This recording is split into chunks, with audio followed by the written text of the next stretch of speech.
To the December 9th meeting of the Select Board. We're going to be joined by our colleagues with the School Committee and Finance Committee a little bit later. We're going to start with the Pledge of Allegiance like we do tonight, led by Noel. I pledge allegiance to the flag of the United States of America and to the republic for which it stands, one nation, under God, indivisible, with liberty and justice for all. Okay, we're going to start off with open forum, and I know we have a couple things. Yes. Kristen, you want to lead off? Sure. We'd just like to remind residents that we have an open space and recreation plan that is currently underway for updating, and we have an open forum this coming Monday, December 15th from 6 to 7 p.m. This is an in-person only event at the Westford Fire Station headquarters at 65 Boston Road. There's flyers around town, and I believe there's a news flash. So if you are interested in open space and recreation, please join that open forum and provide your feedback. I know it's a busy time of year, so even if you can drop in for 15, 20 minutes, feel free to join us. So thank you. And we want to take just a minute tonight to give special recognition to our outstanding town public service folks in police, fire, highway department, our friends and partners at Newport Materials. So not too long ago, on November 3rd, you can see some pictures here if you're able to see these, there was a water main break on Grove Street, and it caused a really surprising amount of damage.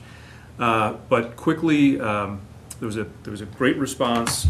Water service was restored later that day, and within 2 weeks the road was fully restored. So just special shout out to the hardworking crew, both on the town side and Newport Materials side, for just really leaping into action and solving that problem. So I want to take a minute to thank them for their service tonight. Okay, other items for open forum from the board? Not tonight? Okay, anything from open forum from the audience? Anything online? Kristen? I don't see anything online, no. Okay, we'll move to our consent agenda, which is request to approve the following. We have a banner request for the annual Christmas tree collection. The applicant is the Westford Firefighters Association. The dates are January 2nd through January 12th, 2026, and the location is First Parish Church. Unless there are any questions, I'll entertain a motion to approve. So moved. Second. All those in favor? Aye. Okay, we are slightly ahead of schedule, and the next thing we have up here is the public hearing, which we have to do on the time stated. Kristen, do you want to go ahead and take one or two of your town manager report? Is that a? Yeah, I can do that. You want to open the warrant? That's also something we can do. Yeah, let's do that. Number 10. Okay, great. So we're going to do our number 10, 805 item, which is to open the annual town meeting warrant. So folks who are, fans of town government, have been connected, have seen this happen over and over again. We go through a series of steps with the town warrant. So we open the town warrant tonight, and then through a series of steps, we review the different items on leading up to the actual town meeting, which is in March. So unless there's any debate on this question, I'll entertain a motion to open the 2026 annual town meeting warrant. So moved. Second. All those in favor? Aye. And let me just get everyone the date that the warrant closes, so if there are any citizens petitions that residents wish to submit, just want to pull that up for you. We are working with our department heads on warrant articles. Obviously, there'll be the traditional budget, the capital plan. We do not anticipate any zoning articles at this point in time. So the warrant will be closed on Tuesday, January 27th. So there's about a month and a half that warrant is open. Okay, and if someone has a citizen's petition, they have until then, and if they have questions. They have until Tuesday, January 27th at 2 p.m. And we always request if they could at least discuss it with myself and the town clerk before submission. We want them to just review it and provide any guidance that we're authorized to provide. Okay. Super. Why don't we do our 810 item, which is board reports and updates. Any board reports and updates tonight? We, for members of the public that are interested, we've been asking different committees to come in and speak with us about their goals and how we can support them better. I think next meeting we have the clean energy. Yep. Coming. So if you're interested in that, please join us then, and we'll hear what the Clean Energy Committee's been up to and how we can better support their goals. What about the UDC we're just talking about, their event that's coming up? Oh, yeah. So the Economic Development Committee is hosting an event, and Chris, you're going to have to remind me the date and time I can if help you you. can. So, Economic Development Committee is hosting a free webinar for Westford business owners or those who operate a business in Westford. Again, tomorrow at 4 p.m. It's a free webinar. We just did put out additional social media for that. Please register. It's via Zoom. So looking forward to hearing from our economic development consultant and sharing ideas and thoughts through that committee. That's great. If people want to find the info and sign up, they can find it on the town website? Yes, we did put a news flash out today, and our Facebook and LinkedIn page also has information. Okay, great. So people should be able to Maybe find I it. ought to mention that Robinson School Building Committee. Yeah, please, if you give us a quick issued, update. Yep. They'll be issuing their request for services tomorrow for the Designer. conceptual design. Okay. And for those that are tracking that, this is a multi-step process. Kristen reminded me that we're going to appear before the Mass School Building Committee in February, I think, and won't actually be able to hire the architect till March. There's just a many-step process here if you're building a school and using state funding for it. So we're marching through. Do you want to go ahead, Kristen? We could do the I can do that, yeah. item A under 12. Sure. So we'd like to ask for the board to authorize myself, the town manager, to execute a license agreement with National Grid to install an underground electric distribution system for the J.B. Fletcher Library renovation and expansion project. This is for work that they'd be doing between now and town meeting. And then we will be putting on the town meeting warrant an item to authorize a permanent easement for that location as well. That's great. Any questions about that? Okay, I'll entertain a motion to authorize. So moved. Second? All in favor? Aye. So there was a question from the public, from Bob Jeffries around this National Grid. What happens if National Grid is actually charging a fee for someone that's using one of their poles? Does Westford participate in that, or should we be participating in that in some way? So I don't know if we have any update on that, but just wanted to remind myself and Yeah. remind others that that's out there. So after the last meeting where the question was raised, I did contact our government relations coordinator, Curtis Davis at National Grid. He did correct the presentation from last time that third party on that pole was actually not a third party. It's one of National Grid's advanced metering units. And we are reviewing with National Grid and Bob if there are any license agreements for the use of the poles. They have not come up with anything. They really feel that these poll petitions are that conduit, so we can continue to review that, but there was nothing that we found at that point in time. Okay. And there has been no payments related to third parties at this point in time. Okay, so My the understanding. question is still out there, but it doesn't apply to this case. Correct. Okay. Okay, we are at 7:08. Why don't we go ahead to, oh, it's not 7:09. That's what it says on the agenda. Let's do one more. Sure. So we have a grant for the board to accept our Maya Risk Management Grant. This is something we generally apply for yearly. This is the amount of $9,980.14 to purchase safety equipment and supplies. We reviewed this with our various departments on the needs before applying for the grant. Thanks to Mike Edwards for applying for that and for receiving the grant. If there are any questions on that, why don't we go ahead and do the next one too, Kristen? Yeah, so we have purchase orders for speed and agility for the fall 2025 program, Sprints Academy, in the amount of $17,571.20 as requested by the Recreation Department.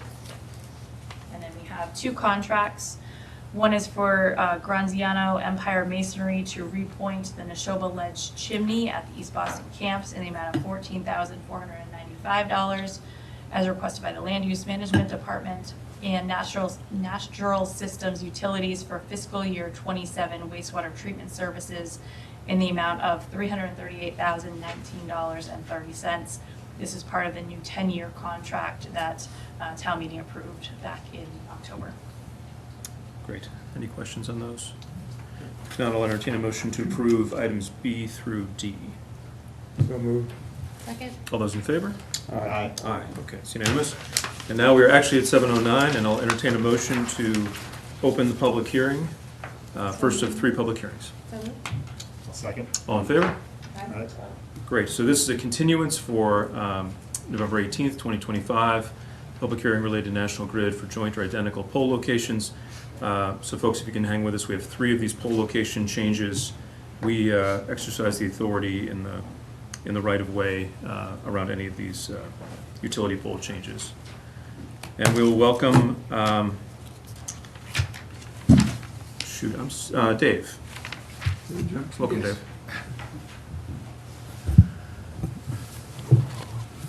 Good evening, Dave Boucher, National Grid, 1101 Turnpike Street, North Andover. The first of the three that we're asking for is on Hildreth Street. We had asked you at the last meeting to postpone it till this meeting while we could correct the drawing. It has been corrected and agreed to, and presented to you in a different fashion than it was previously. We're looking for a pole number 72-50 on Hildreth Street in order to place a device, pole topper closer, which would enable us to keep the integrity of our system up and going. When we have power outages, it helps us restore power and also isolate any outages that happen. And if the town sees fit, it would enable us to go forward to place the pole as shown on the drawing. Okay, that's clear enough. Any questions for Dave? I assume DPW, no concerns? They have reviewed that. Yes. Okay, if there are no other questions, I'll entertain a motion to approve. We should see if there's any public Oh, comment yeah, as it's a public yeah, hearing. that'd be great. Anyone from the audience have any questions about this? Anybody online? I don't Kristen? see anyone on. Okay, there being no questions, I'll entertain a motion to approve. So moved. Second? All those in favor? Aye. I'll entertain a motion to close public hearing. So moved. Second? All those in favor? Aye. I will now entertain a motion to open the 7-11 public hearing, and Dave, please stay where you are. There we go. Second that. All those in favor? Aye. Okay, we are now in the 7-11 public hearing related to another pole location. Dave, yeah, please explain. This one, Concord Road, we're looking for a new pole number 51-50, and again, pole topper closure is what we're going to place there.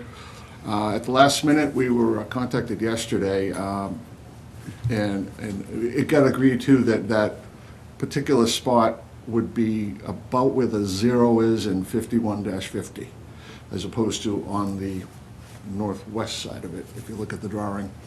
You got right where you hand it, but in the public way, not on the, right about there. That's good, thank you, sir. So that's the actual, the newer drawing that we did send to you, I believe, this morning or yesterday afternoon. It will show that. That's probably the first edition of the drawing. So that's the exact spot that we'd like to place it, and again, to help us to keep our reliability up with the producing electricity for everyone, and restoring it. That would, a new spot for a pole would enable us to do that. Okay, good, thanks, Dave. Any questions from the board for Dave about that pole location? Okay, anything from the public? Anything from the audience? Okay, nothing online? There being none, I'll entertain a motion to approve. Second. All those in favor? Aye. Terrific, I'll entertain a motion to close public hearing. So moved. Second. All those in favor? Aye. I'll entertain a motion to open the 7-13 public hearing. So moved. Second. All those in favor? Aye. Okay, all right, Dave, you're up again. Thank you for Aye. the Concord Road, second Concord Road pole location. Yes, this one's near the intersection of Old Lowell Road, as shown. Right near number 1 Old Lowell Road. The new location is across the street from our existing pole line. What the plan is going down Concord, we're going to be reconductoring and putting in bigger poles, heavier wires, and after when that's done, we need support at that particular spot to hold the pole line in place. It's merely a support pole, won't have any conductors or electricity on it unless the town wanted to put a street light there or something. We could do that, but it's just there for support, and if the town sees fit, it would enable us to put it there and have our line have the integrity it needs. Okay, so it's just a pole with a cable crossing the street to Yeah, support. guy wire to it, and then a guy wire going into the ground from the top of it. Okay, good, understood. Yep. Any questions about that for Dave? Yep, Chris? So how high is the wire that goes across the street? It's probably at the 20 to 25 foot area. Okay, so no Depending chance on- of a truck hitting it or anything? Right, it's well above the, that's 17 feet, I believe we have to be above everything, and it's probably more like around 25 on a larger pole like that. And a follow-up question, I couldn't see on the diagram here, but is it going to be right against the road or pushed out from the roadway and closer to where the end of the right-of-way is? We would want to keep it 4 to 5 feet off the road. Okay. You It's know, just it not was a clear couple of from the weeks, diagram. I'm sorry, what? It just doesn't. It is hard to see if yeah. it looks like it's actually kind of like right on the edge of the pavement there. We wouldn't do that. We wouldn't put it a button there. It was a couple of weeks ago. I apologize. I didn't go out there today to look, but normally we stake it or paint the ground and maybe put something saying 5 feet in or 6 feet in. But in normal practice, we wouldn't want to do that and get anywhere near the roadway. Okay. Thank you. Great. Any other questions for Dave? Any questions from the public? Anything online? Okay, there being none, I'll entertain a motion to approve. So moved. Second. All those in favor? Aye. Aye. And I'll entertain a motion to close the public hearing. So moved. Second? All those in favor? Aye. Thank you, Dave. Thanks for being here All right. tonight. Thanks, Just a Ed. quick, Yep. yeah, just want to point out, so this is the select board, not the board of selectmen, and all your documents are still referencing the old name. If you, Oh, yeah. Select board. Thanks for pointing Yeah. that out first. Let me see if I get that. thank you, sir. Not the Appreciate it. Board of Selectmen, okay. Select No, board. no, select board. All right, I'll see if I can I wonder if there are pass any, that on to the right there must be, person. are there any Yeah, communities that's that gonna be the hard part, right? Find the right person to update. I appreciate your efforts. Yep, yep. All right, everybody, All right, have a thanks, good Dave. holiday season. Thank you. Yep, you too. Okay, it will now move to our 7:15 item, which is to review and approve the fiscal 26-27 Select Board and Town Manager goals. And you're probably going to do this anyway, Kristen, but maybe you could just take a step back and orient people to the strategic plan and why, because this is actually a significant change to the way we're doing it from Yes. previous years. So, just my magazine profile. Back in 2024, the town started developing its first ever strategic plan. We went through a series of public outreach and surveys, as well as public forums, meeting with board and committee members, meeting with department heads and staff, and meeting with the select board. Ultimately, in February of 2025, the select board did vote to approve the strategic plan with 7 outcome areas that we'll talk about in the goals this evening, as well as talk about in the budget meeting. And last year, we had already developed select board town manager goals before the strategic plan was developed, but we were able to mesh the existing goals with the strategic plan. On October 7th, I believe, this year, the select board met and had a retreat to discuss potential goals. And it was suggested that because we were a little bit later in developing the goals, that they be fiscal year 26 and 27, so that we could capture what we're currently doing now within the fiscal 26 budget, and also think ahead when we were preparing and creating the fiscal 27 budget of what we may need funding for accomplishment of our goals. So we have crafted goals under the caring and engaged community, the responsive and responsible town government, commitment to environmental sustainability and climate action, diverse and attainable housing options, intentional and appropriate economic growth, quality educational opportunities, and opportunities for recreation and preservation. The select board has heard a report related to the commitment to environmental sustainability and climate action and intentional and appropriate economic growth. We're working with our teams to develop the report out to the select board on the other 5 outcome areas, which we're getting close on. So this evening, we have a 7-page document of goals that was vetted based upon the feedback that you provided at the retreat. And I'm happy to go through them individually, or if anyone wants to call anything else specifically to talk about, but ultimately we'd request that you approve the goals or make any changes and then approve them, so we can then deliver these goals to our departments to assist in carrying them out for the next fiscal year. I think it makes sense to just to go through at least the top line. Sure. Why don't we see how it goes? If it feels tedious to read all the language, we can sort of explain the high level and then have people have a chance to take a look at what's up on the screen. Absolutely. And yes, if you're feeling like I'm getting too much in the weeds, please feel free to reach out, or if I'm not detailed enough, please speak up as well. So under caring and engaged community, we have 2 buckets there.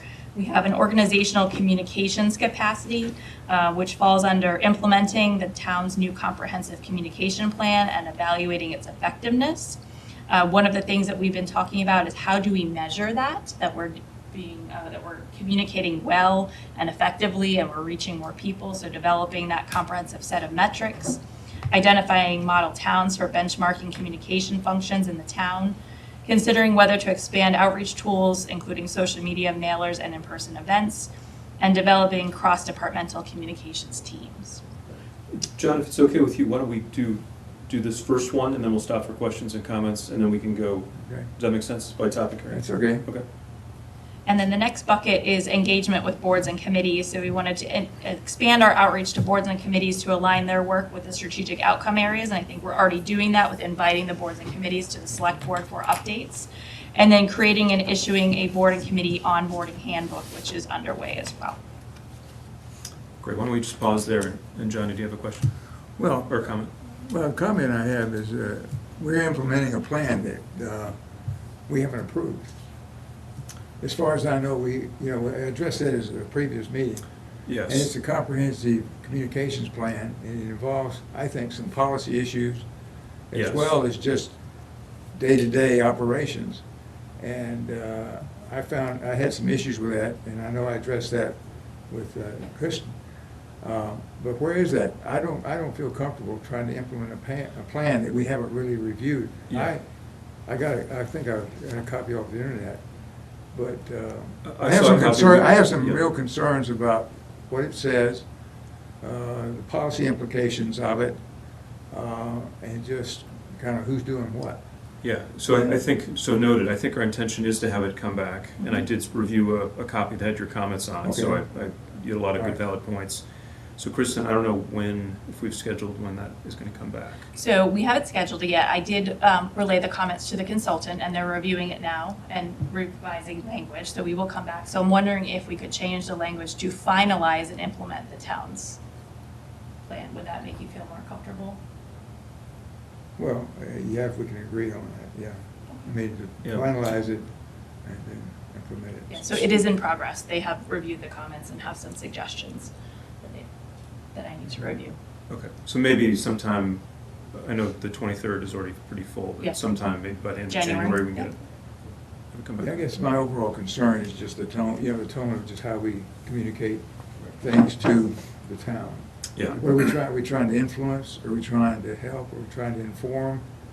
What are our goals there with this communications plan? And I found it kind of, well, I had some issues with it. Mhm. Yeah, and there were some other concerns as well. I think I sort of felt like we needed to actually have like a case study, like a walkthrough of a particular situation, because it sort of said this person will be responsible or this title, but it didn't say who. So I agree with you. I think that we need a little bit more, at least Yeah, there's some work clarification on on that, it. yes. Okay, so as amended, any other comments from the board or from the public on this first one? Yeah, go ahead, Chris. So you have identifying model towns for benchmarking. Don't we usually have a set sort of market basket of communities that we use? Or are you So we thinking use of that for deviating? salary. But for other things too, I mean, not just salaries. But Yeah, I do mean, you differentiate a lot from that? I don't know yet. Okay. I think it's determining, do they have a communications function?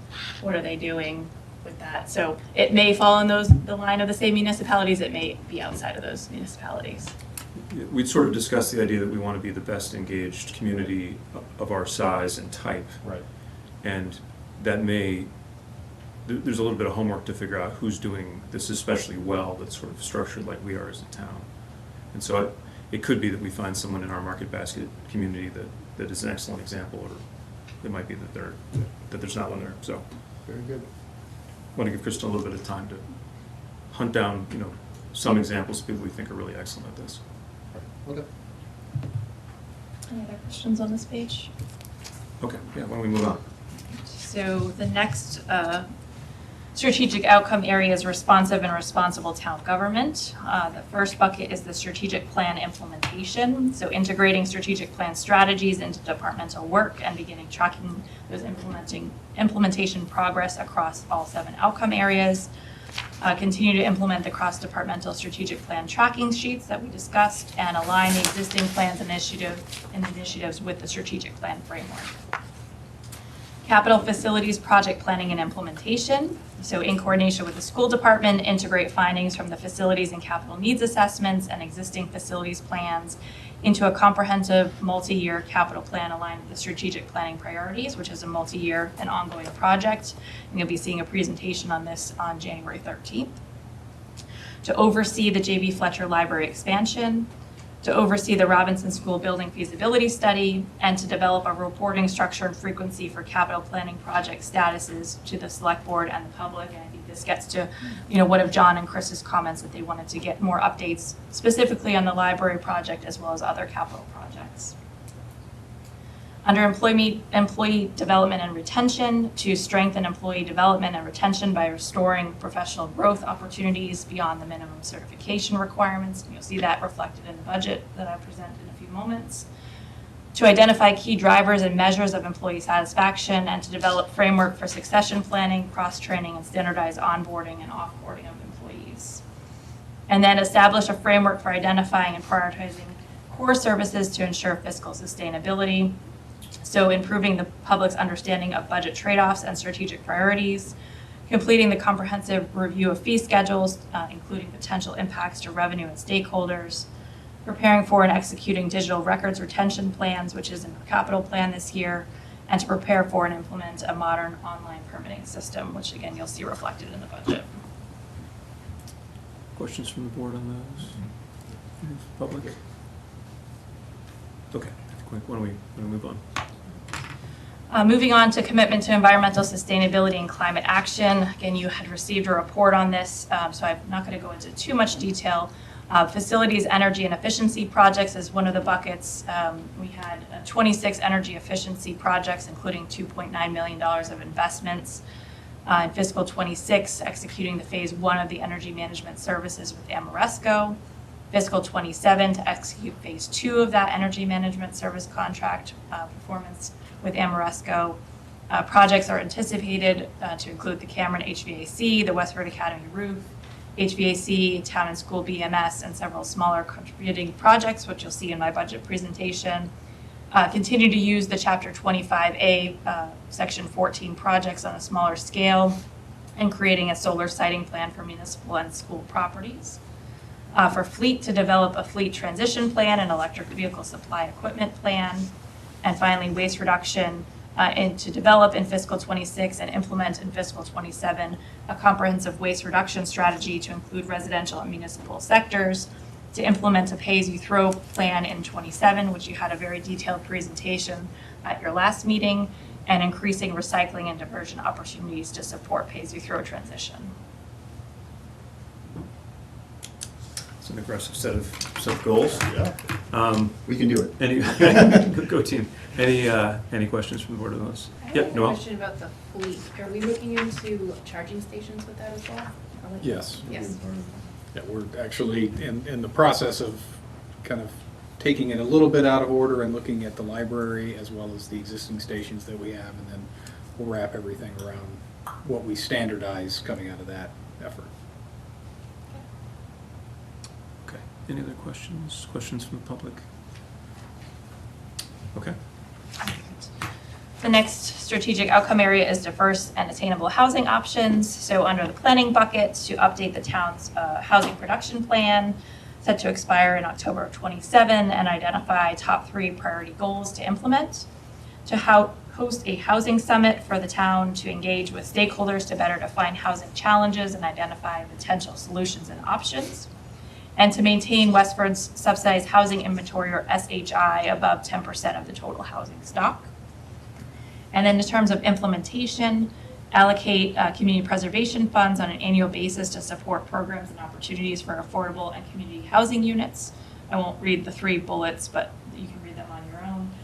Encourage and support the Westford Affordable Housing Trust's effort to explore options for increasing the number of income-restricted housing units at a variety of income levels. Establish and grow a fund dedicated to the acquisition, creation, and/or protection of the affordable housing units, to allow for swifter reactions to minimize missed opportunities. That's really not waiting for town meeting allocation. To seek opportunities to add existing non-qualifying affordable units for inclusion of our SHI, and to explore the creation of Westford-specific local initiative or affordability restrictions, non-40B projects with opportunities for local preference. Yeah, I'm really excited about that last one, because it's ambitious to take that on. Any questions from the board about that, about these? Yep, Chris? The funds that you were thinking of for the 40B, I'm trying to find the bullet here. Establish and Grow Fund. Yeah. Is that different than what we do with the, I think it's somewhat annual transfer from community preservation to the Affordable Housing Trust? Yes, it To is. expand on It's that? to expand that fund. Okay, but it's the same fund, we just want to seek more money or a different fund? I believe that actually, Dan, do you have the answer? You don't have the answer to that one? No. Okay. I would have to get back to you. I want to double check that with Jeff Morissette because I don't want to misspeak. Okay. The thing is, I mean, it's great, I was just thinking we already had that, so how we change it to make it better, if necessary. The other question I had was,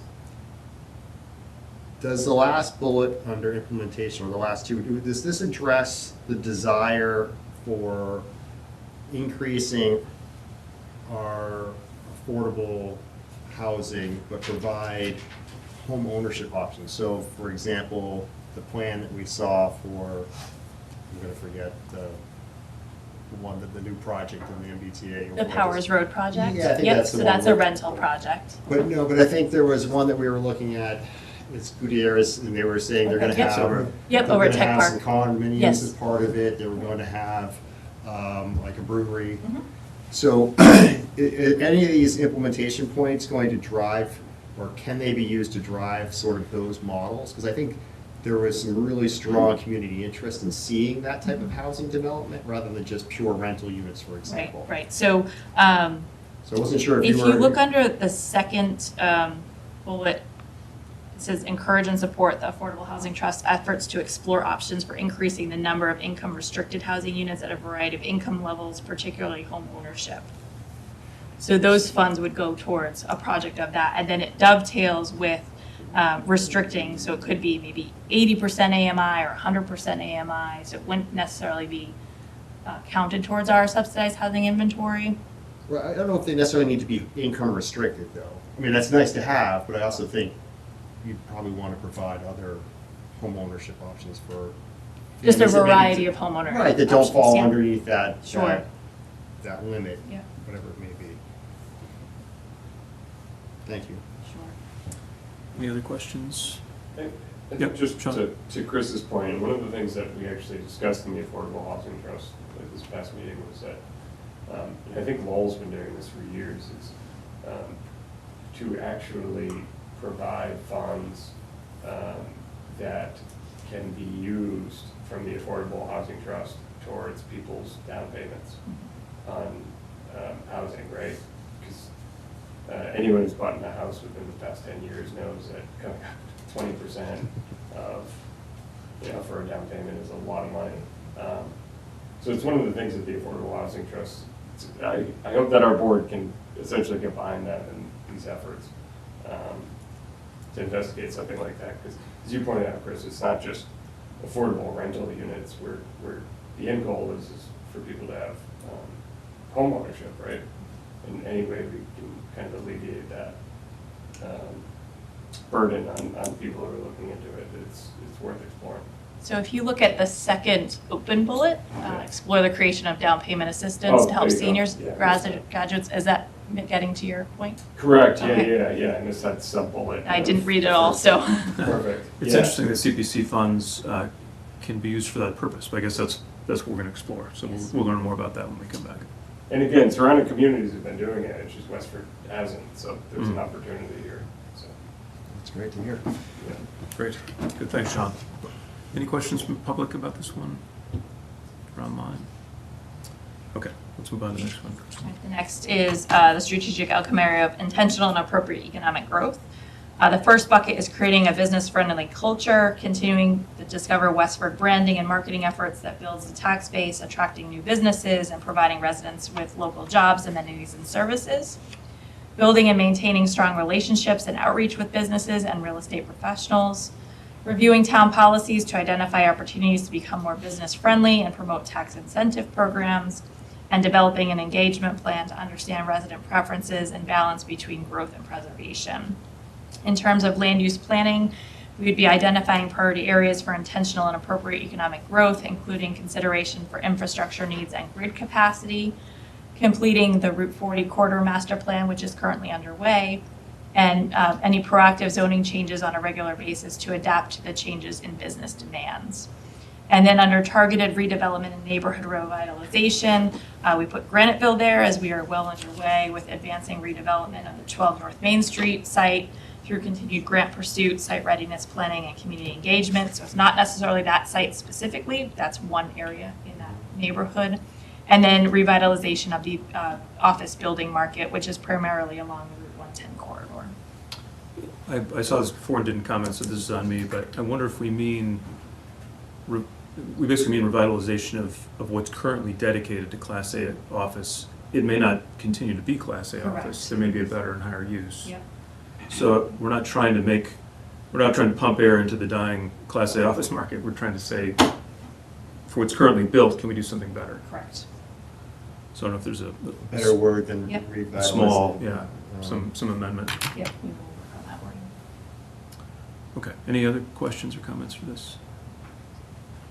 Yep. Chris?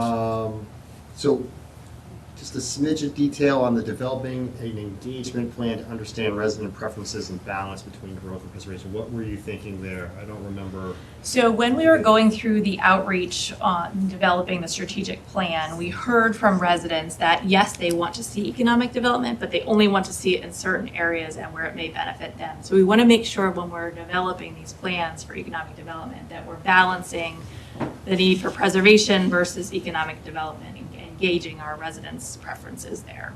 So are you thinking to do that through just public meetings, surveys? Haven't developed that That's part of out what yet. the goal It's part is. of All the right, goal. very good. Yes, All right. exactly. You're supposed to know what you're going to do before. I know. I think lots of people love the idea of like a mixed-use, walkable, Yes. new retail, new restaurant opportunities, but would be less interested in having more of an industrial. So it's sort of like what's right for the different areas that are currently zoned. Right. Yeah, And makes sense. to help us target. Okay, any other questions from the board or from the public? Okay. All right, so moving on to quality educational opportunities. Our bucket is to optimize shared resources amongst the town, the Westford Public Schools, and the Neshoba Valley Technical High School. We want to understand the Westford Public Schools and the Neshoba Valley Technical High School goals for the next 3 years so we can align our work with their goals. We want to create event opportunities for lifelong learning that align with the town's educational goals, and we want to strengthen our collaboration with the public school system as well as the Neshoba Valley High School through shared services and joint planning initiatives. Any questions there? Any questions from the public? Okay. All right, to round it out, opportunities for recreation and preservation of open space. So as I alluded to at the beginning of the meeting, under open space and recreational assets, we want to complete the update of the open space and recreation plan. I'll plug again, there's a public forum on Monday, December 15th, 6 to 7 p.m. at the fire station headquarters at 65 Boston Road in person. We want to begin development of a sidewalk and trail master plan. We're currently reviewing our sidewalks for their conditions and targeted capital improvements as part of the facilities and infrastructure capital plan development. And then under develop, promote, and enhance recreational opportunities for all generations, hold 3 to 4 major community events in partnership with Road and Bush and other area organizations. An example of that was the Monster Mash event held in October.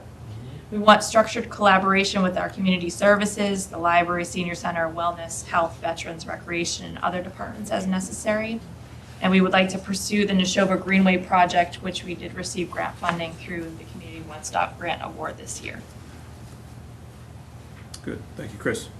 For those of us who are not knowledgeable about the Neshoba Greenway project, you want to give people brief Yes, and if overview? I miss anything, please correct me. Sure. So Yeah, I believe this is a project to link trails to the Bruce Freeman Rail Trail. The Shoba Greenway area is more in the Powers Road, Route 110 area, is my understanding. Good enough. I like it. Yep. Okay, great. Other questions on this one in public? Okay. Thank you, Kristen. Sure. Ambitious, so as mentioned before, this is different from the goals that we had pursued before. I think they're more tightly integrated with what the town strategy is. And like anything you do for the first time, we'll measure ourselves, but I think we'll have to be a little bit flexible because we're, unlike the last, which was very rubric oriented with grading 1 through 7 and like 100 different metrics, this is going to be a little bit more flexible. So we'll have to do a little bit more work this time, interpreting how we did and how we want to score ourselves. Okay, if there are no other questions there, why don't we move to our 7:35 item? So before we do that, is Yep. there a you motion wanna to vote? approve, Okay. or would you like me to revise and then we approve? I'd be comfortable moving forward as amended. Are we okay? Yeah, I'll make that Okay. motion. Second. All those in favor? Aye. Aye. Okay, Let's great. put this together. Thank you for your Yeah. efforts in helping us with this. Thank you. More Nan's chicken. That's Good right. fuel. Yeah, that's right. 7:35 item is a joint meeting with our finance committee and school committee colleagues. We're not taking any votes tonight, but it still probably makes sense to go ahead and call into session, so, So we're going to start promoting the okay, why don't we do that first? matters. Once we have everybody up, we'll ask, actually, that'd be great if you could both come up to the mic, that'd be super. Do you guys want to come sit up at the table there? At the big table. That'd be great.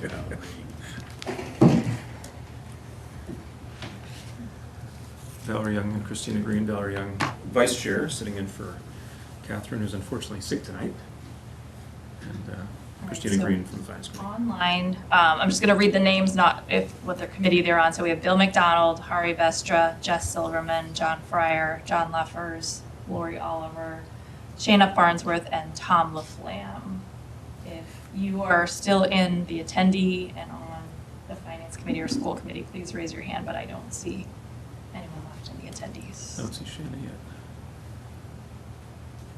Shayna is on, she just doesn't have her camera. Oh, I see, okay. And Lori was camera off. Yes.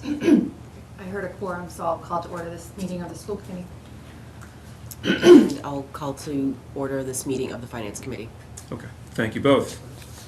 Okay, so this is so our school committee colleagues in the first presented their budget and went through that, and a bunch of those trade-offs, and maybe we'll have a little discussion around that here tonight. But this is Kristen's opportunity to present the first cut of the town budget. So, Mike, if you could share your screen, with pleasure presenting the fiscal year 2027 town budget to the Select Board Finance Committee and School Committee. Our Finance Director, Dan O'Donnell, is also in the room. I wanted to thank him and his team for the immense amount of work that they did pulling together all of the budget documents and the departments and the work we all did together to present this to you this evening. And if I can't answer a question that you have, Dan most likely can help, or we will bring it back to another meeting. So next slide, Mike. So this evening, we wanted to give you an overview of our budget objectives. As I went through the goals recently, you heard our strategic outcome areas and how some of these items are linked to the budget that we're looking to do. We did want to frame what challenges we are seeing in the fiscal 27 budget, and you heard some of those if you attended the tri-board meeting back in October. We wanted to review our assumptions of the 2027 revenue. We wanted to then go through the budget overview and including the capital and debt service budgets. Our website has been up to date, so if you go to our budget website, there is this presentation, there is the full budget document that's over 100 pages, there is the budget memo, and some other guiding documents. So encourage everyone to review those between now and the Finance Committee public hearings. We will go through the timeline so everybody can get familiar with where we go from here. And then we have some links of how the public can stay involved moving forward. So the overview of the town budget, we are striving to adhere to the Select Board Fiscal 27 budget policy direction, which you approved in a previous meeting. We wanted to use the newly adopted strategic plan as a guide. We continue to incorporate the recommendations from the Budget Task Force final report from October of 2023, and we continue to face a structural deficit. Costs are increasing faster than revenue. We are under the Proposition 2.5 constraints. However, the proposed budget does not rely on a Proposition 2.5 override. I will not dwell on our strategic outcome areas as I just spent a good 15 minutes on them, but wanted to relay them to the public in this presentation. So we wanted to overview the budget challenges. So for context, we had a failed fiscal 25 override. We had a number of budget reductions in fiscal 25 related to that. And we used fiscal 26 as a new baseline, but it does continue to create financial pressure. Our costs are rising faster than our revenue growth. And fiscal 26 and 27 budgets rely on planned use of one-time funds to maintain services. And I know Dr. Chu really dove into that at the school committee meeting last week. Some of our key challenges for the fiscal 27 budget are townwide financial and operational pressures, public facilities and deferred maintenance needs, economic development in town requires additional resources. Our technology enhancements are needed to improve efficiency and user experience. And again, as presented last week, the school department financial pressures have been outlined. So to further go deeper into those items, in terms of townwide financial and operational pressures, we are seeing a number of collective bargaining contracts that we are currently negotiating or will be up for negotiation for fiscal 27. Our staff professional development has been cut to the absolute minimum. We are seeing rising energy and utility costs, which we've talked about for a number of years now. We need staff support for solid waste and recycling programs and energy management and other efficiency efforts. Our new growth requires additional building inspector hours. Our health insurance expenses and are there, and we have rising Medicare costs, and we'll go into detail in another slide on that. We still continue to have our Middlesex retirement liability, and our OPEB funding is needed in terms of preserving our AAA bond rating to get the best rate to save our taxpayers when we're doing borrowing. Many of us know, Kristen, but could you just mention what OPEB is? Other post-employment benefits. So when someone retires, it's their health insurance and other benefits that they receive if they are vested. Thanks. Thank you for asking. In terms of public facilities, we've talked many times about our deferred maintenance across the town properties, and you'll be hearing the facilities assessment report on January 13th.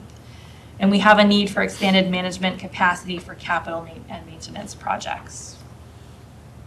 In terms of technology, we are seeing a need to upgrade and improve our efficiency and user experience related to permitting software and also to our use of Microsoft 365. We had reductions in police and fire due to the fiscal 25 override not passing. We had a reduction of 2 police officers, which is lowering our daily patrol coverage, and we are seeing higher service demands along the Route 110 corridor. Also, in terms of fire, we had a reduction of 2 firefighter positions. We did have to close the Rogers Fire Station, which we had alluded to if the override did not pass. We have rising overtime costs due to those position vacancies, and we have growing mutual aid calls due to the strain in our region. So going into more detail, and this is also documented in those budget documents I talked about at the beginning, we are seeing several increases to the fiscal 27 budget. So we are reinstating professional development across town departments to support employee growth, retention, and innovation, and you saw that as one of our goals in our strategic outcome areas. The town manager expenses are increasing. We want to continue communications outreach tools that were currently funded by ARPA. We need to meet our town meeting technology needs that are now expected by members who come to town meeting that was funded by ARPA. We want to reinstate more management training for our core management team and allow for conferences and dues, and legal advertising continues to grow through our department for issuing requests for proposals and things like that. We have our compensation reserve set at $520,000 to fund the anticipated settlements for 3 union contracts. We currently have out fire, police, and police superiors. We have our technology expenses that are increasing to fully fund the Microsoft Office agreement as it was, the ARPA support is phasing out, and we're transitioning to a cloud-hosted online permitting system in the future. And our town clerk budget always fluctuates based upon the number of elections that we have. And in fiscal '27, we have a very heavy election cycle with the state primary, the state election occurring in the fall of 2026. We have requested reimbursement from the state for the mandated early voting costs. We are also showing an increase in the building department budget. As I alluded to, we wanted to ensure that we had additional services for inspections related to MBTA projects and our expanded economic development activity, and the additional inspections will generate additional revenue. Our Neshoba Valley Technical High School is projected to increase by 5%. Based upon their current projections, they're seeing that 3 additional Westford students would be going to that district. As you already approved, and I was going to speak in advance of that, our wastewater treatment costs are rising due to labor, regulatory, and chemical and equipment costs, and the contract award that you already awarded this evening incorporates that. The library costs are increasing related to several things. They're going to be operating at 53 hours per week after they reopen in January of 2027, which is a requirement for state funding and is partially offset by reducing the books and subscriptions in the utility reallocations. And then we are also proposing, as you heard from the Economic Development Committee, to fund some of their economic development offerings. They had asked for a 3-tiered system, the lowest being $33,600, which I'm recommending that we fund, to continue on with consultant services to support the continuation of economic development work, to enhance our opportunities for local jobs, amenities, and services for residents. And we're proposing this to be funded through the overlay transferred from the Board of Assessors. We also have several decreases, as we've seen from either efficiencies or other means. So the assessing department is looking to reduce their budget and contracted services by over $10,000 as the reevaluation work has been done for fiscal '26, as you heard from Will Nazar, our chief assessor, a few meetings ago. We do anticipate decreasing our legal services budget by $23,000. However, that always fluctuates based upon the needs of our community. So if we do need to supplement, we would do that at an October special town meeting. In the police department, our expenses are down by over $16,000 due to electricity savings from our metering credits and the efficiency upgrades that our facilities department has done. And we are seeing the lower cruiser equipment costs coming down. And then in terms of capital project savings, we saw this last fiscal year that we're proposing to pay off several small capital projects, saving $140,000 in the budget rather than permanently borrowing those. Health insurance has always been a conversation, and I just wanted to give you some trends that we're seeing related to health insurance. So in November of 2023, our employee rates were increased by 15%. In November of 2024, we were able to bring that down to 8.3%, and most recently in November of 2025, brought that down to 7%. We are seeing our fund balance in the health insurance trust fund increase. We had some very poor years in 2022, 2023, and the beginning of 2024, where you saw a $1.09 million fund balance. In fiscal '25, we had a fund balance of $4.18 million. There was an influx of ARPA funds there. And now we're proud to report that our fund balance is at $4.88 million. That leads us to, in the fiscal '26 budget, we allocated $13.19 million, which was a 7.39% increase over fiscal '25. This year, we are seeing a slight relief of only having to increase that budget by 2.10 due to our balance.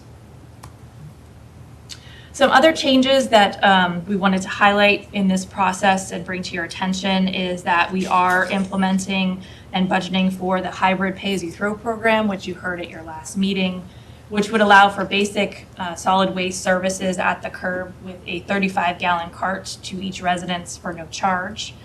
Excess trash would be disposed of in overflow bags that we purchased at $2.75 per gallon bag, 33-gallon bag.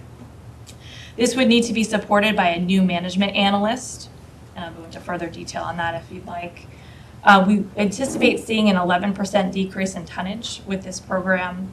We're seeing our recycling costs go up, so we need to fund that. And we see our budgeted revenue at $275,000 for a net positive budget impact of $54,000.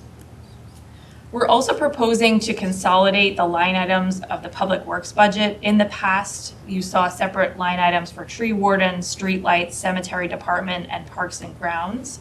And we're proposing to consolidate that into the DPW budget to provide them with greater flexibility if they see needs in one area or another, that they can transfer funds there. And it also reduces administrative overhead for them. We also think that it improves the transparency to the public by showing the full DPW operating costs. So moving forward, we wanted to now go into kind of our projected revenue and present that. This is the comparison of our tax revenue in fiscal 26 versus 27. So we see a variance of $3.5 million. There is no Proposition 2.5 override at this point in time. Our local revenue is anticipated to increase by $619,000, and our state aid is anticipated to increase by $747,722. Just want to be clear that in our state aid calculation, we are anticipating $150 per student in Chapter 70. We did not forecast that last year, but we have seen in the past 2 years that has been the trend, so we were more aggressive with our state aid forecasting this year. This is a chart that is a little bit difficult to read on this screen, but the greenish gray is our tax revenue over time, fiscal 18 to the left, fiscal 27 to the right. Local revenue is in the yellow color, and then state aid is in the blue color. And you'll see that year over year, in fiscal 18, our state aid was over 20% of our general fund revenue. In fiscal 27, we're only anticipating that to be 17.22%. So we are seeing a decline constantly in our percentage of our general fund revenue.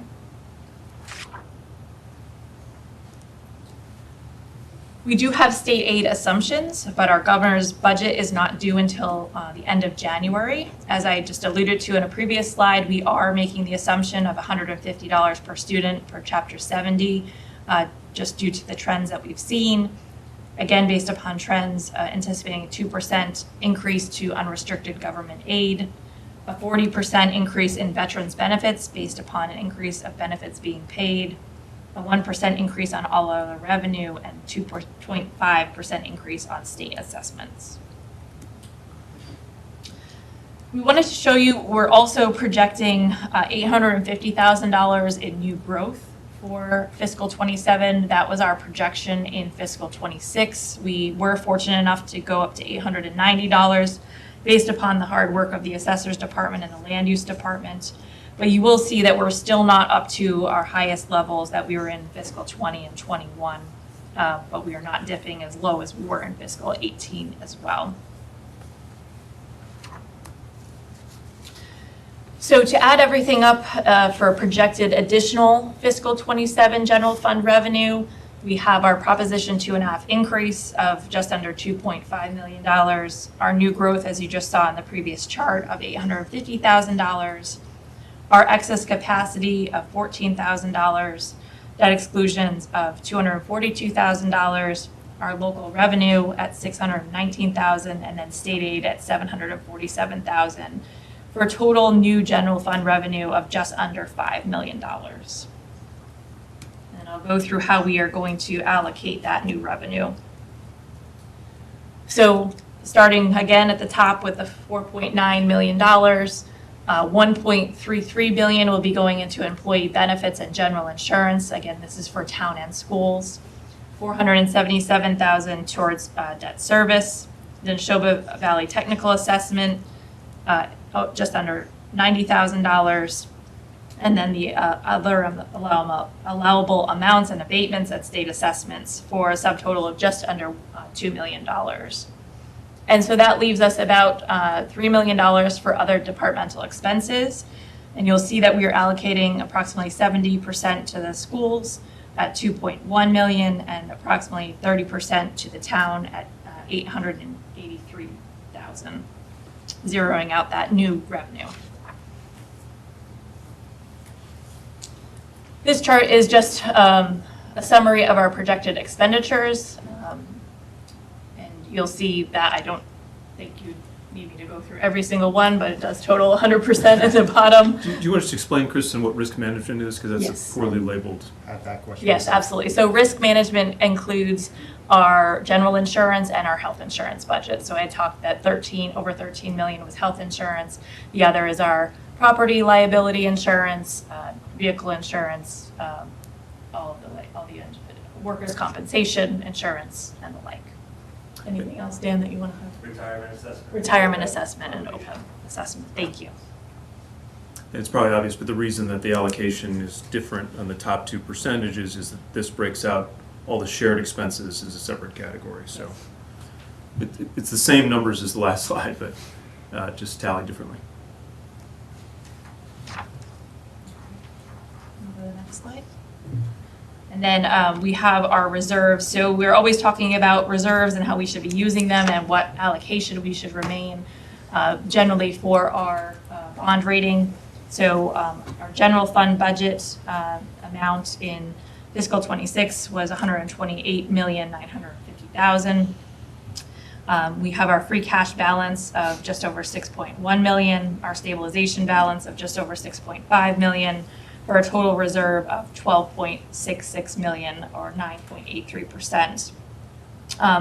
Then we take out an allocation for reserve minimum balance, and then we have our annual town meeting appropriations for a final reserve balance of just under $9 million.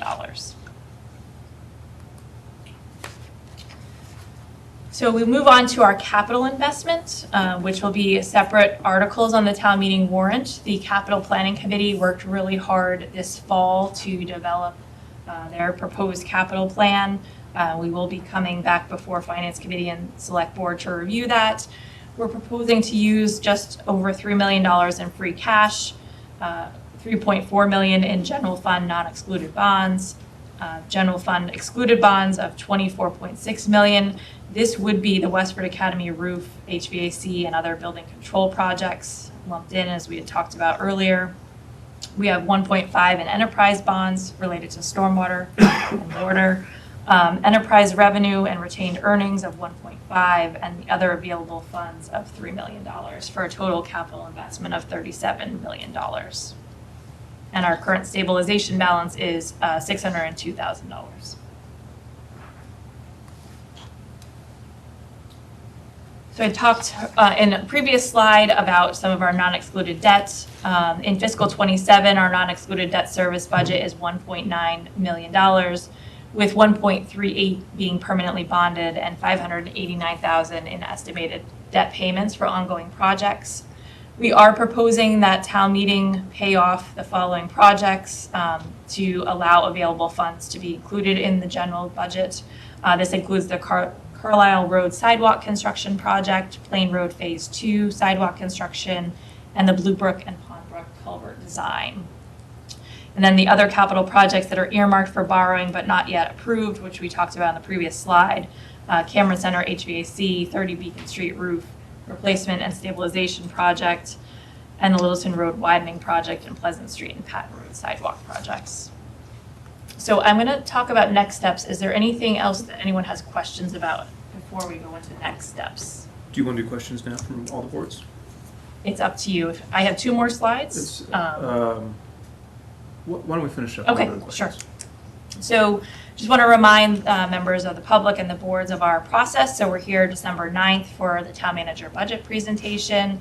The school committee heard the presentation from the superintendent on the school budget on December 1st, and they will be deliberating on January 5th and 20th.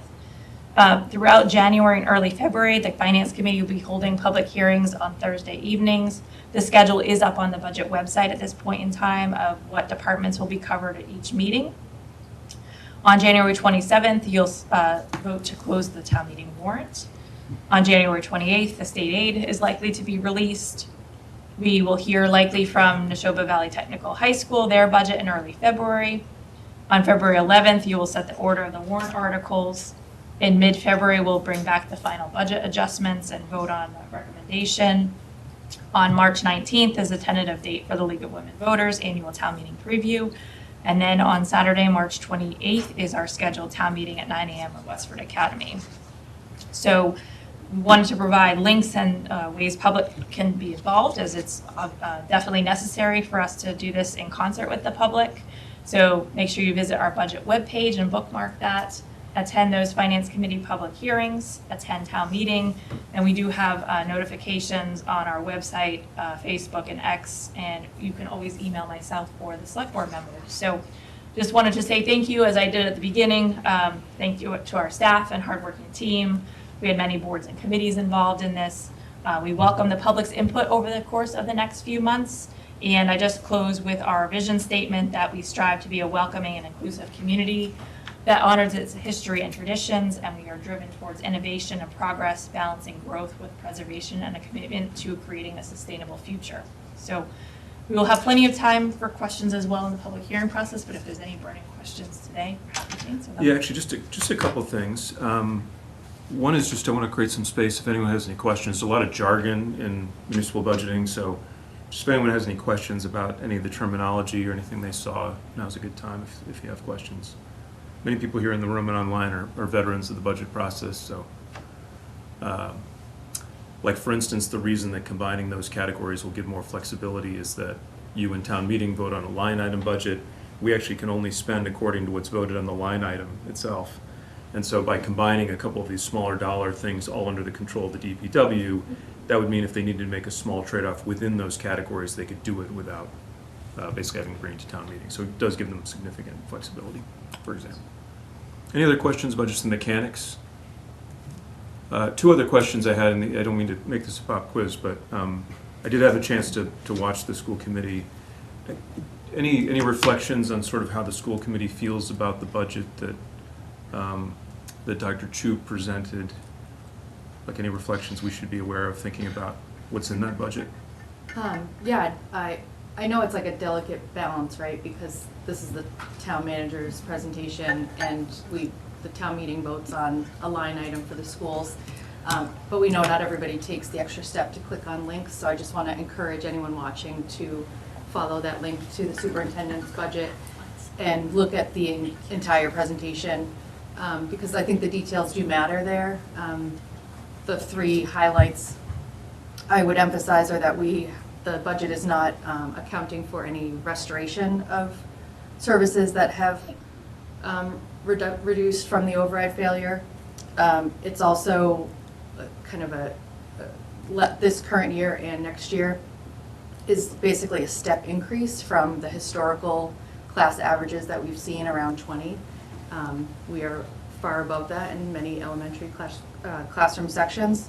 But most importantly, I think, is the takeaway that the school budget, some of that feedback from the override process was to strategically draw down our revolving fund balances, and we have done that over the last couple of years.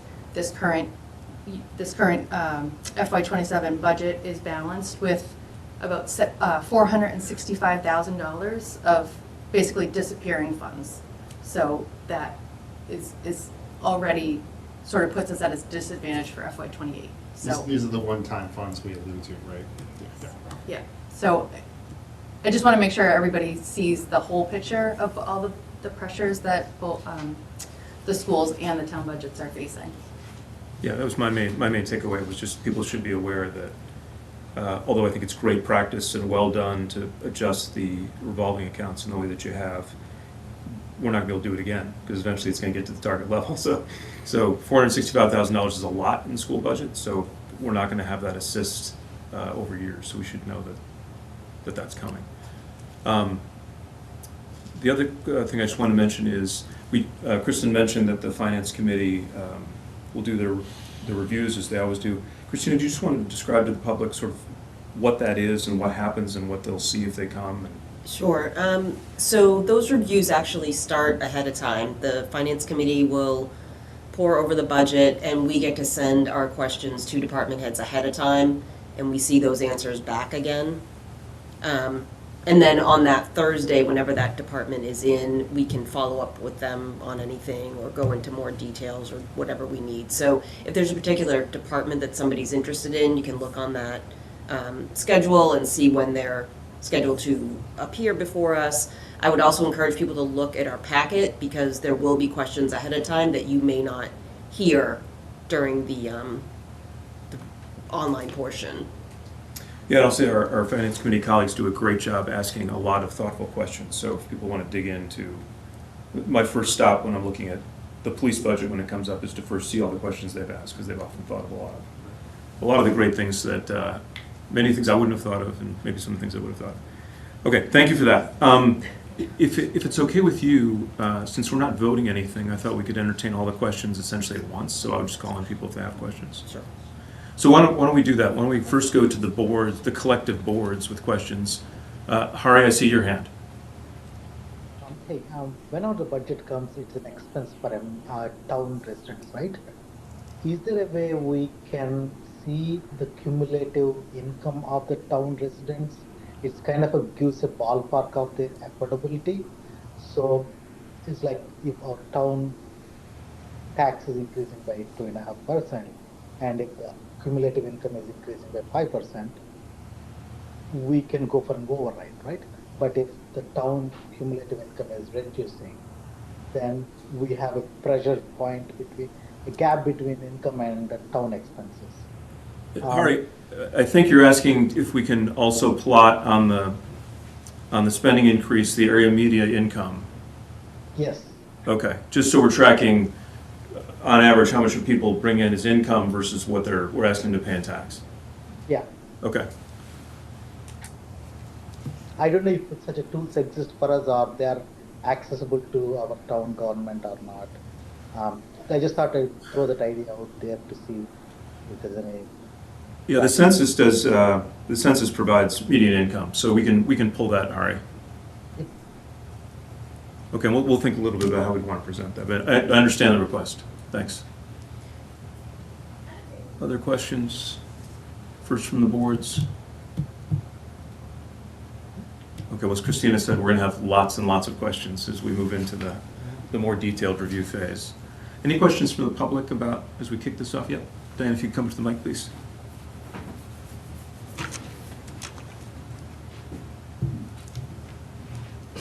Diane Wood, 122 Depot. I should know this, but you can tell me the history and the audience that the history on how we have the 70%, 30% split between town and schools. Sure.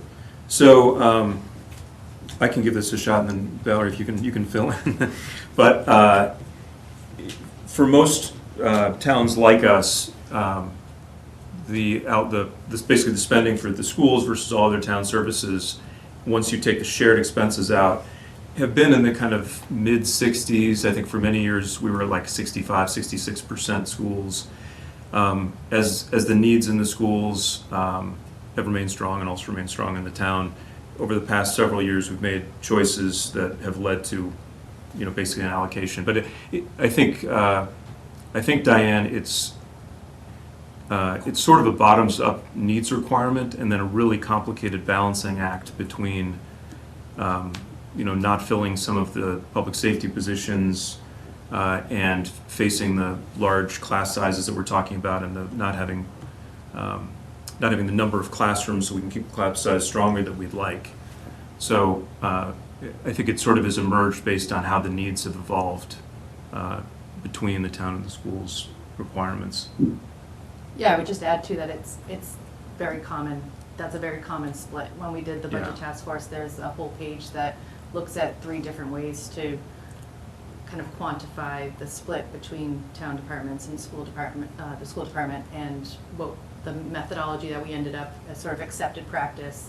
We compared that to our peer districts, our peer towns, and it was all very similar. Yeah.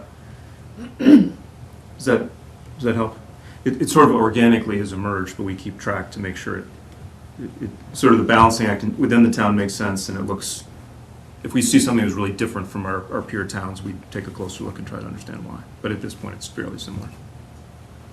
Yeah, please come up. I'm sorry, Sean, did you have a question? Yeah, just real quick. Do you mind I if we don't- just do Sean's questions first? Okay. Thank you. I don't have the superintendent's budget in front of us. What was the percentage increase from last year? Do we have that? 3.03. 3.03. Okay, thank you. What was the overall budget increase? Because it's Dollar- 2.5 plus, dollar amount? plus new growth, plus changes in other things. Yeah, do you have Anyways, that number?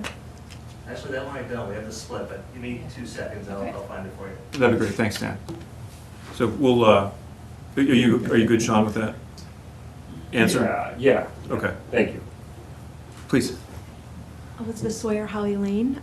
My question is, what are we able to learn from how we've had to redo some of our big improvement projects?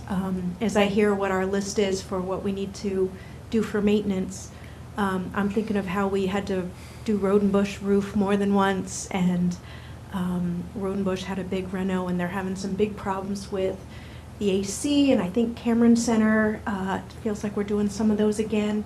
And are we bound by like lowest bid? What say do we have that this limited funds we have to do these important needed? I'm not arguing that at all. But how do we do them just once? What can we do with that? Or are we bound by that's a great state question. rules? Kristen, who's the best to respond? I can to- start and to then that? Mike can Okay. fill in. So, through the course of, we've now done proper planning to assess our facilities of what the actual needs are, prioritize that, which we're currently working through right now, and having proper oversight from our staff and any hired help, whether that be an OPM, owner's project manager, or an architect. In some instances, we are required to go low bid, so we need to make sure we have the staff to create the best bid specifications possible, so we get the best product possible in the outcome. Or we work on other methods like Chapter 25, which is the Amoresco type style project, or we do a 149A if it's qualifying, which is a design build process where you're designing it in the process. So I think we are now in that process of identifying how we can build those specifications the best way to get the best outcome and have the best staff possible to lead those projects. I don't know if you wanted to add anything to that. No, I think that she covered it pretty well. I think the one thing I would add is, in terms of the planning, what our goal is, we still have quite a bit to do in terms of building out a long-term capital plan. When we finish this report we're currently working on, that'll essentially give us kind of our town side foundation. We still need to go back and wrap in the work from the school study that was done in 2023, some of the independent project studies that have been done on, say, the Cameron Senior Center, for example. So we probably still have a good, close to a year really to get a full capital picture that incorporates our infrastructure, our IT needs, our buildings, things like that. What you'll have in the capital proposal this year is really the things that we know under any scenario are going to be the highest priority things that we need to do. But what the hope is moving forward is that when town meeting is asked to make a decision on any major project, that they really have a good idea of what the next 5 projects behind that are going to be. And Jeff Goodwin in the facilities department and I have really tried to focus on, if we're looking at a project, we only want to do it once. We don't want to bring short-term projects to the board and to the public. We want to really bring the right project that completes a building and doesn't piecemeal things together. We have gotten in a fair amount of difficulty by trying to piecemeal projects and not approaching them comprehensively. So the hope is with this capital planning exercise that we'll be able to have a good long-term plan where when you make a decision, you know all the other capital decisions that you're going to be facing over the next 5 to 10 years. So we're getting there. I'll just add Yeah, a Chris? little bit to this conversation. You mentioned Rodenbush, Cameron. Some of these things, I think, are happening because for a long time, we didn't have a facilities department, right? We didn't have a facilities director. And so we're seeing now, years later, that have the result of that. And I think one of the things that I think this board and the town leadership is committed to is improving our town's facilities department so that they can be even better equipped to ensure that when we do these large projects, we're doing them right the first time, so we're not seeing a redo 5 years later or something like that. And Jeff's been great at trying to make sure that whatever projects we've been undertaking, they're done to the highest level of professionalism and making sure that we're making good use of the monies that we're putting towards these projects, so that will help. Thank you. Good question. Dan? Sorry, just to answer the previous question, the overall operating budget is going up 4.38%. Okay. So if you look at this is maybe too many pop quiz questions at once. So overall budget's going up. He loves those. How much of the shared services, like if you look at the shared services, school and town, how much are each of those individually run? So the schools are going up to 3.03. I believe the town is 3.06, but that includes new expenses for the pay-as-you-throw program. And Okay. it's being offset by $275,000 in projected revenue, Okay, which got it. is including that expense. Okay, so the true increase is a little bit lower if you. Yeah, it's if you around note that. 2.3, 2.4. Okay, so shared services must be going up more. Yes. Because that's how the math As works. it typically does with our debt service or risk management account with our insurances, those rise at a higher pace typically. Okay, thanks, Dan. Yeah. Other questions? Something that's new in this budget is pay-as-you-throw, and we've had a fair number of questions about that. Mike, do you just want to give a thumbnail of how we're going to do public engagement and where, if people are curious about that or activated Yes. about that, they can engage? So we've actually just finished up our draft of the public engagement plan. We'll be setting up, hopefully by the end of this week, a dedicated webpage. And then we have a schedule of a series of social media postings, public engagement sessions. I've actually got 2 dates booked at the Cameron to go over there and basically present everything I possibly can to educate people. But we do have all the materials that we presented so far on the website currently. We're just making a separate dedicated page. But we do fully intend really to get out there and make sure people understand the facts of what we're proposing. But yes, we've got a pretty robust plan. We will have a mailer as part of that as well, in addition to the recycling guide. We're beginning to see some of the same questions more than once, so maybe a frequently asked questions so we can kind of build. Into Yep, okay. got an FAQ section coming together right now. So. Good, I would expect nothing less. Chris? So when we get this up on social media, I do think we're going to need some continual review of comments, whether it's simply, hey, please go to our FAQ or go to the webpage, something, but something needs to be, we need to continue to see engagement from the town when we post something, and I think this topic's going to get a lot of churn on social media, so let's just not post it and let it sit there and not, No, get we are feedback. actively kind of watching the comments. We don't engage in those comments, but we'll be watching them, and if we do see themes emerge, we'll address those through FAQs, because like you, I look at them, and there's a lot of misinformation that's floating out there that I think we can, simply provide facts, not attempt to sway anybody, but have them understand what they're really facing in that service, in that utility service. Perfect. Okay, thanks. Any other questions for this first of many, many discussions of the budget? Beth? Hi, Beth Morrison, FinCom. I just had a question about the Pay As You Throw program. Will that Sure. be coming to town meeting at all? It- Or are we still figuring that out? So it will be coming, Yeah, go ahead. it will be coming to town meeting through the budget line items. So there will not be a question on the warrant, do you support or not support pay as Yeah. you throw? Do we have to create an enterprise fund? I don't remember. No, we're not proposing to create an Okay. enterprise fund. So under the solid waste and recycling budget, you will see new line items related to expenses and revenue. Does that make sense? Just so for clarity, so the way it will be exposed is there'll be a line item in the budget, like there's a line item for everything, everything in the town budget, and that's how it would be exposed. Okay, any other questions about anything as we kick off the budget process? Yep. Real John? quick, Tom, and I know this is weird to be talking about fiscal year 28, but I think Valerie raised a really good point, which is anyone who hasn't watched the superintendent's budget, they really should. This idea that we're using revolving accounts, I think it makes sense for the purposes of what we're doing now, and that's what the voters asked when the override didn't pass, but it's certainly not sustainable, and I know that's been said, but I'm going to say it again, that it's going to be a problem next year, and I think that we have to keep an eye on it. And I was very excited to see that the schools didn't make any reductions in their staff. And certainly we didn't on the town side, right? So that's fantastic news. It's just, I wonder if we're kind of kicking the can down until next year in a way, when we're gonna have to ask some serious questions. Because, I mean, 460, we can't come up with $465,000 right now, right? Not without making a significant cut. So Yeah. you're right. I think we're facing that tension and other tensions that are going to emerge too in fiscal '28. Sure. So yeah, fair point.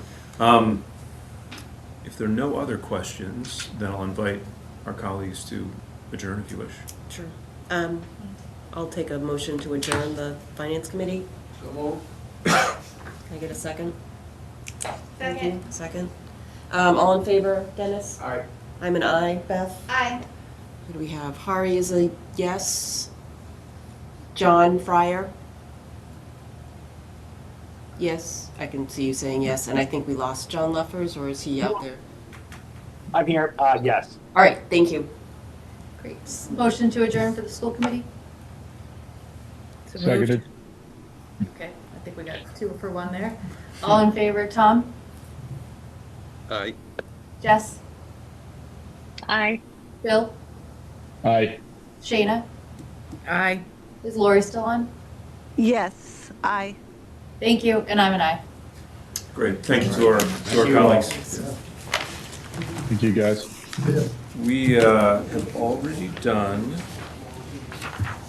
old new business. We've done board reports and updates. We've done the town manager's report up through D, which is all of that.